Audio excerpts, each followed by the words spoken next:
Hello investographers, welcome to investographer YouTube channel. आज के इस वीडियो में हम देखेंगे कुछ स्विंग ट्रेड जो आने वाले वीक में आप ले सकते हैं।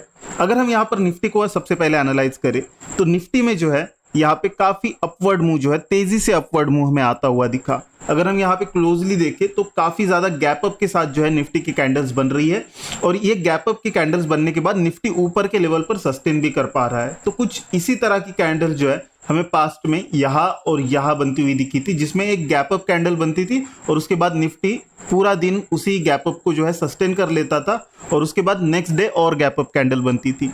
तो इससे एक चांस हो सकता है कि निफ्टी में जो है आने वाले दिनों में एक स्पीड से प्रॉफिट बुकिंग आती हुई हमें दिखाई दे। अगर ऐसा होता है तो आपको जो है स्विंग ट्रेड में मे बी आपके स्टॉप लॉस हिट हो सकते हैं या फिर जो आपका प्रॉफिट है वो आपको बुक करना पड़ सकता है। तो ये जो आने वाला वीक है वो काफी ज्यादा इंपॉर्टेंट है आपको स्विंग ट्रेड के लिए, क्योंकि यहाँ पे जो है आपको थोड़ा सा रिस्क लेकर, थोड़ा सा एक्स्ट्रा रिस्क लेकर, क्योंकि अगर अभी तक हम स्विंग ट्रेड्स को देखें तो यहाँ पे रिस्क लेने की जरूरत उतनी नहीं थी, पर अब जो है थोड़ा सा एक्स्ट्रा रिस्क लेकर, क्योंकि निफ्टी अपने अपर जोन पे आ चुका है, आपको स्विंग ट्रेड लेने पड़ेंगे। तो ऐसे में कौन से सेक्टर्स है जिनमें आप बाइंग कर सकते हैं?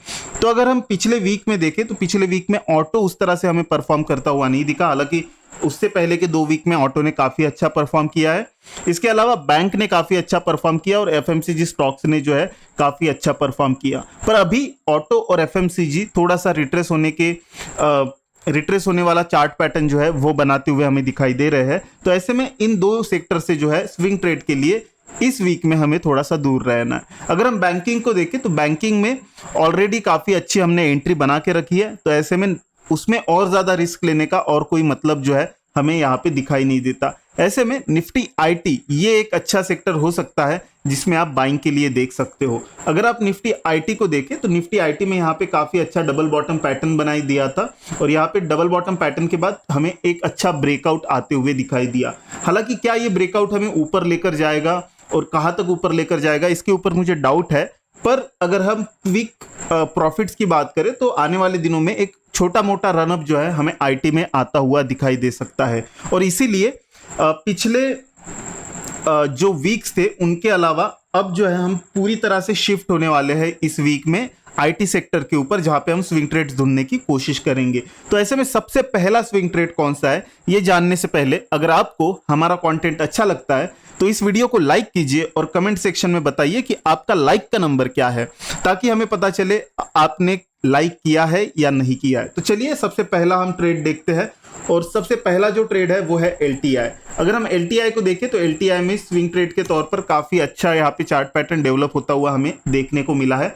हालांकि हमने एलटीआई में पहले ही एंट्री बिग बुल क्लब में बना चुके हैं, पर वो एंट्री लॉन्ग टर्म के लिए थी। ऐसे में अगर हम शॉर्ट टर्म के लिए देखें तो एलटीआई अगर यहाँ से रिट्रेस होता है और रिट्रेस होकर बाउंस बैक देता है तो ऐसे में एलटीआई में एक अच्छा स्विंग ट्रेड जो है आपको डेवलप होते हुए दिखाई दे सकता है। तो थोड़ी सी नजर रखनी है आने वाली वीक में एलटीआई के ऊपर, और अगर एलटीआई में अगर आपको स्ट्रेंथ देखने को मिलती है तो वैसे में आपको इसमें बाइंग के लिए देखना है। स्टॉप लॉस की जहां तक बात है तो स्टॉप लॉस जब ये रिट्रेस करेगा और जहां से बाउंस बैक देगा उसके अकॉर्डिंग हमें स्टॉप लॉस जो है इस वीक में सेट करना पड़ेगा।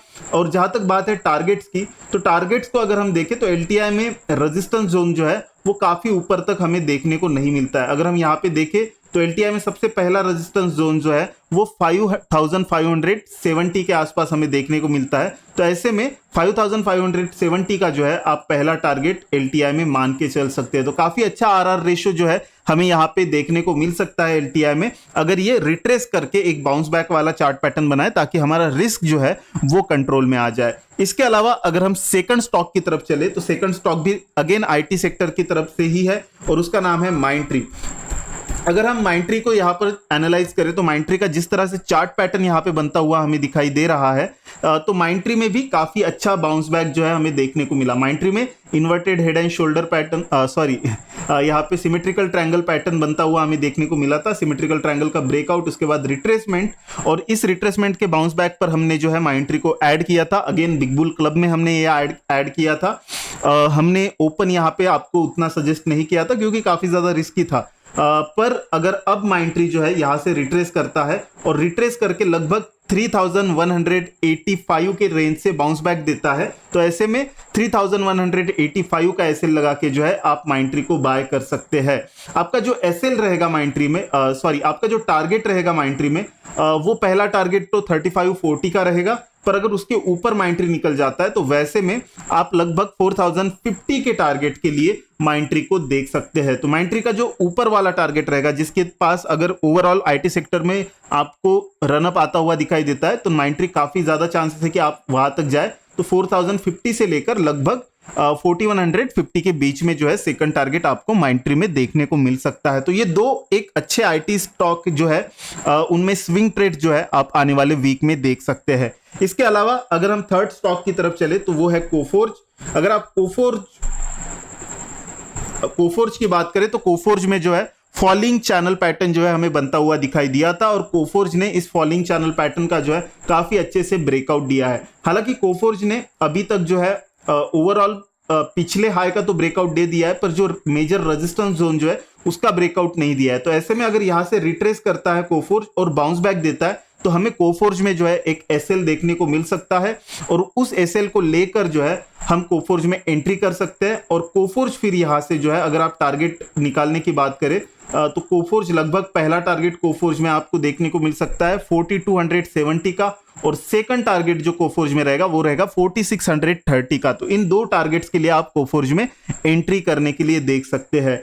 तो ये 3 आईटी स्टॉक्स है जिनके ऊपर मेरी आने वाले वीक में जो है नजर रहेगी, और जैसे ही इनमें मुझे आरआर रेशो काफी अच्छा दिखाई देता है, फेवरेबल दिखाई देता है मेरे ट्रेड के अकॉर्डिंग, वैसे ही मैं इनमें एंटर करूंगा। वापस से मैं आप सब लोगों को याद दिलाना चाहता हूं कि थोड़ा सा जो है आने वाला वीक रिस्की हो सकता है, क्योंकि निफ्टी अपने अपर रेंज पर ऑलरेडी चल रहा है। तो वैसे में थोड़ा सा जो है आपको केयरफुल होकर जो है ट्रेडिंग करनी है। बहुत ज्यादा एक्साइटेड मार्केट में नहीं होना है, बहुत ज्यादा रिस्क जो है आपको मार्केट में अभी नहीं लेना है। इसके अलावा जो है फोर्थ स्टॉक, उसकी तरफ अगर हम देखें तो फोर्थ स्टॉक है अडानी पावर। अडानी पावर को लेकर जो है हम काफी दिनों से बात भी कर रहे थे, और मैंने काफी बार लाइव स्ट्रीम पर भी इसका जिक्र किया था कि काफी अच्छा जो है इसमें आरआर रेशो बन रहा था। तो काफी लोगों ने जो है अडानी पावर को इस बाउंस बैक के बाद यहाँ पे खरीदा था, पर अगर हम अब देखें यहाँ पे तो अडानी पावर जो है यहाँ से रिट्रेस होता हुआ हमें दिखाई दिया है, और रिट्रेस होने के बाद नीचे से अच्छी बाइंग भी अडानी पावर में हमें यहाँ पे देखने को मिली है। तो अगर अडानी पावर यहाँ से मंडे को ग्रीन कैंडल बनाता हुआ आपको दिखाई देता है, तो वैसे में आप अडानी पावर को सीएमपी पर बाय कर सकते हैं। और आपका एसएल क्या रहेगा, तो अडानी पावर हम अगर मान ले कि यही से बाउंस बैक दे देता है, तो 305 का जो है एसएल आपको अडानी पावर में देखने को मिलेगा। और टारगेट की अगर हम बात करें तो 345 का पहला टारगेट जो है अडानी पावर में रहेगा। चांसेस है कि हम उस टारगेट के भी ऊपर निकले, क्योंकि वो ऑल टाइम हाई है, उसको ब्रेक करके अगला हाई बनाने के लिए अडानी पावर ऊपर जाएगा। तो चांसेस है कि हम उसके भी ऊपर निकले, पर अगर हम पहला टारगेट मानकर चले तो पहला टारगेट लगभग 345 का जो है आपको अडानी पावर में देखने को मिलेगा। तो ये सारे ही ट्रेड जो है काफी ज्यादा रिस्की है, तो थोड़ा सा केयरफुल होकर जो है जब भी आप एंटर करो तो थोड़ा सा अपने आरआर रेशो को ध्यान में रखते हुए केयरफुल होकर इन सब में एंटर करना है। निफ्टी के ऊपर ध्यान देना है। ओवरऑल अगर निफ्टी का चार्ट पैटर्न आपको वीक होता हुआ दिखाई देता है, या प्रॉफिट बुकिंग निफ्टी में आती हुई दिखाई देती है, तो वैसे में आपको जो है वहां पे जल्दी से अपने स्विंग ट्रेड्स में प्रॉफिट बुकिंग या फिर अपने स्विंग ट्रेड को कवर कर लेना है। साथ ही साथ अगर आप चाहते हैं कि इन सब पर हमारी राय आपको मिलती रहे, साथ ही आप हमसे जुड़े रहना चाहें, और अगर आप चाहते हैं कि ये जो स्विंग ट्रेड्स है उनके ऊपर हमारी तरफ से पूरे वीक में आपको अपडेट मिलते रहे, तो आप बिग बुल क्लब को जो है ज्वाइन कर सकते हैं। लिंक नीचे कमेंट सेक्शन में आपको दी गई है। उस लिंक के थ्रू आप बिग बुल क्लब को ज्वाइन अगर करते हैं तो हमारी तरफ से जिन स्टॉक्स में एंटर किया जा रहा है उनके अपडेट्स जो है आपको मिल जाएंगे।